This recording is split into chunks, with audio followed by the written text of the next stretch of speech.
Yeah, I mean, as someone who was native to New York City and probably around the same times as Davey D's talking about remembers the development of hip hop, I'd like to know what was the impetus for you guys to include the role of the cultural diversity in the birth of the music that so many nativists today are trying to deny.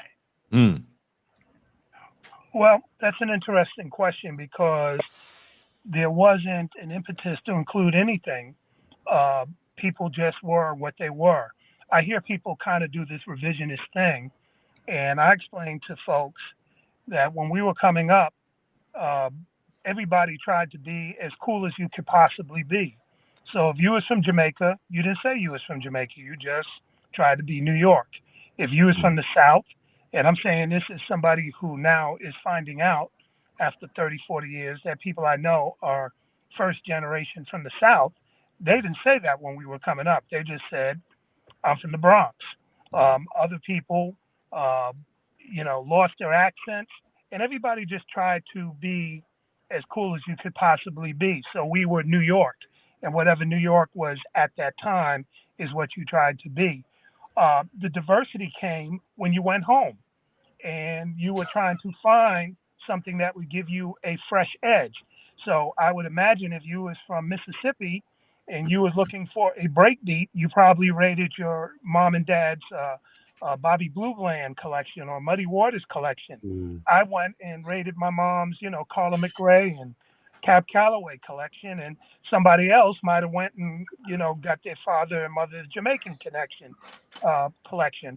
So we brought our cultural aesthetics to the table and then acted like it was something like, we invented, when really it was probably just a holdover of something that we've seen, heard, and experienced in our own homes. Jeff, did you want to add to that? Yeah, and I think for me, growing up all the way on the other side of the world, like New York City was the Far East to me, So I'm seeing these kids doing their thing, right, via videos and movies that are coming out in the early '80s, and we're just like, wow, we want to be that. We want to.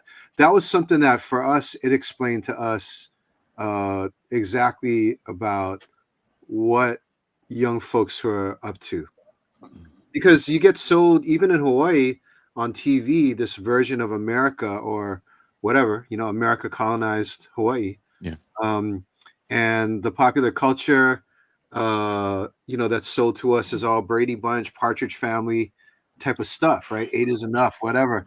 Um, and that's not us. Like we couldn't relate to that. But you start seeing kids of color, and they're doing their own thing. They got their own walk, their own talk, their own art, their own way of being, and that explained to us, oh, this is why we see all these buildings going up, and it's not owned by us, right? Mm. It's owned by like developers from the continent, American developers, or it's owned by Japanese developers, and so it's like this pre-political kind of thing. Like, I just want to spray my tag on that building.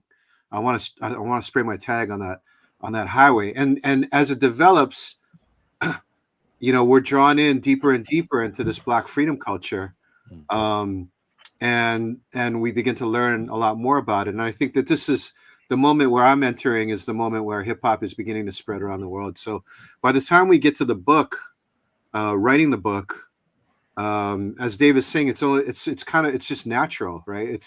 It's something that begins with the Black freedom culture, and it begins with all these diasporic traditions that come together in a particular moment in New York City, in this abandoned neighborhood in the Bronx, where it's Black and brown kids in the 1970s.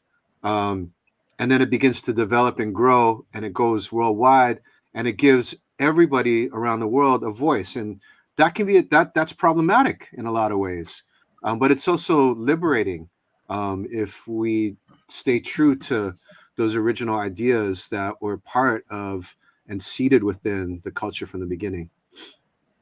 Um, Chef and Davey, how does the book frame the socioeconomic and political conditions that gave birth to hip hop? And why might that be uncomfortable for some readers or institutions? I can't see it being uncomfortable because it's actual fact. It was the truth.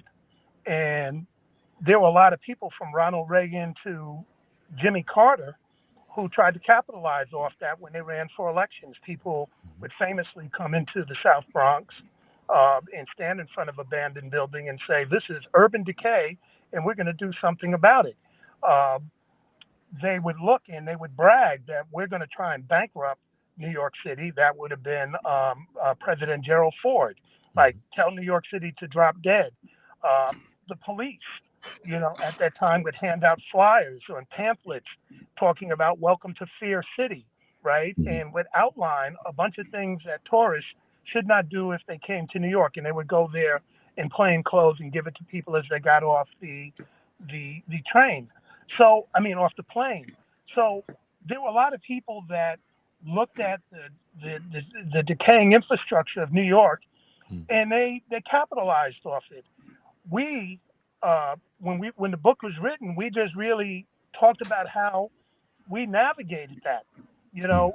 I lived in an area where you heard the fire engines 3 and 4 and 5 times a day, and there were burnt out buildings everywhere in particular parts of the Bronx. But when you're 10, 12, or younger, you're not thinking of this as being abnormal. It's the norm because hadn't been outside of New York, hadn't been outside the Bronx that much. So there was nothing really to compare it with and say, hey, this is really messed up compared to what other people are dealing with in another part of town. It was just what you dealt with. It was your life. And you found fun in it. You found community within it. You found a way to be creative. You found a way to create something where there ain't, as they like to say. And that's what we did coming up. As you got older, of course, you can have a sociological, social political analysis of the scenario. But I think coming up, it was just like my friends live here. There are activities going on. I want to be a part of those activities.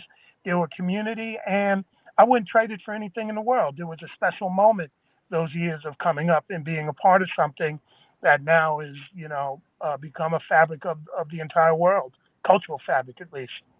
Now, Pascal, you were in the gang back in the day, the Black Jackalopes, was it? I was not in a gang back in the day.